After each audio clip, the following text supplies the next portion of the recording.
Libro de Melquisedec. La historia de un vaso. Capítulo 2. Con el vaso en los hombros, inicié una caminata rumbo a las ciudades de la planicie, siendo acompañado por pastores. Luego comenzaron a surgir escarnecedores que, al verme con aquel vaso incandescente en pleno día, comenzaron a decir que yo estaba loco. Al esparcirse esta noticia, muchos vinieron a mi encuentro trayendo consejos para que yo abandonara aquel vaso, que sería capaz de destruir toda mi reputación y dignidad delante de todos aquellos.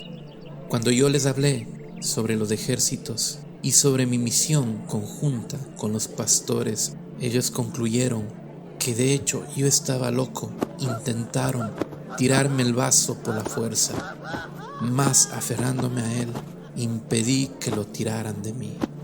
Avergonzados ante todo esto, muchos pastores comenzaron a separarse. Algunos regresaron hacia sus tiendas, mientras que otros se unieron a aquellos que se reían de mi comportamiento extraño. Sintiéndome solo con aquel pesado vaso sobre los hombros, comencé a angustiarme. Anhelaba encontrar a alguien con quien pudiera compartir mi experiencia, mas todos me lanzaban miradas de desaprobación. Me acordé de Sara, mi amada esposa.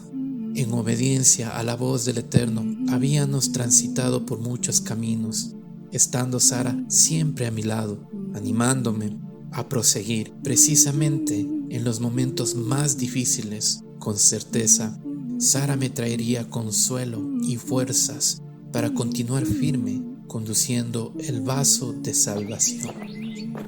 Mientras que avanzaba por el camino, pensando en Sara, la vi en medio de la multitud. Al dirigirme a ella, me vio sorprendido y desalentado, al ver en sus ojos el mismo menosprecio de aquellos que me llamaban locos por conducir en pleno día la llama que se había desprendido del altar. Acordándome de la orden del Eterno de que tendría que liberar a mi sobrino Lot, fui andando solo por el camino.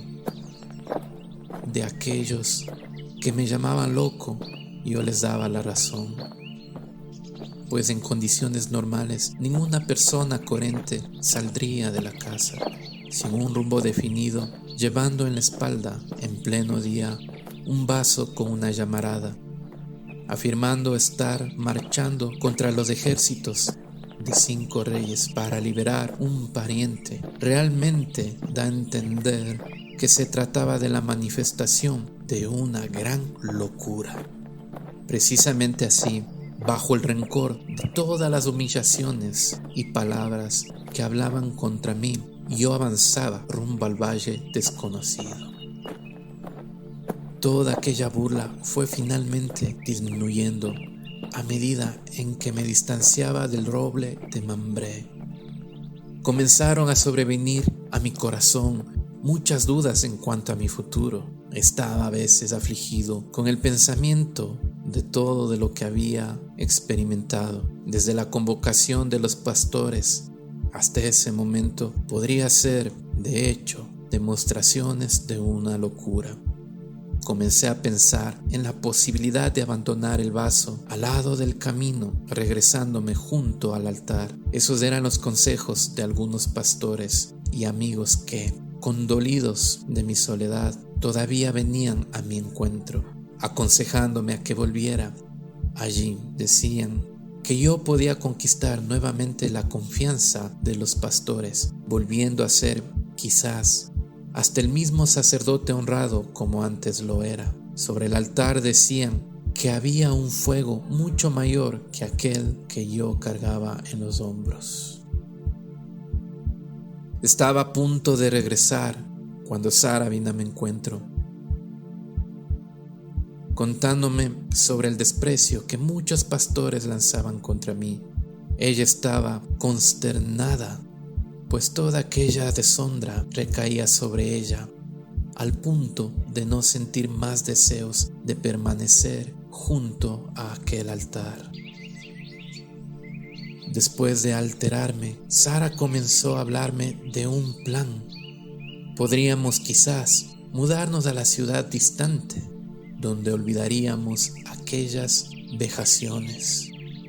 Olvidándome de la voz que me había mandado seguir rumbo a la planicie, contesté a mi esposa que yo estaría dispuesto a acompañarla a cualquier lugar. Si ella permitía que yo llevara el vaso, él sería nuestro altar, calentando e iluminando nuestras noches con su llama. Al oír sobre el vaso, Sara volvió a enojarse, afirmando no entender mi terquedad, al continuar llevando sobre los hombros aquel símbolo de vergüenza y desprecio. Después de decirme tales palabras, me volvió la espalda, regresando hacia la tienda.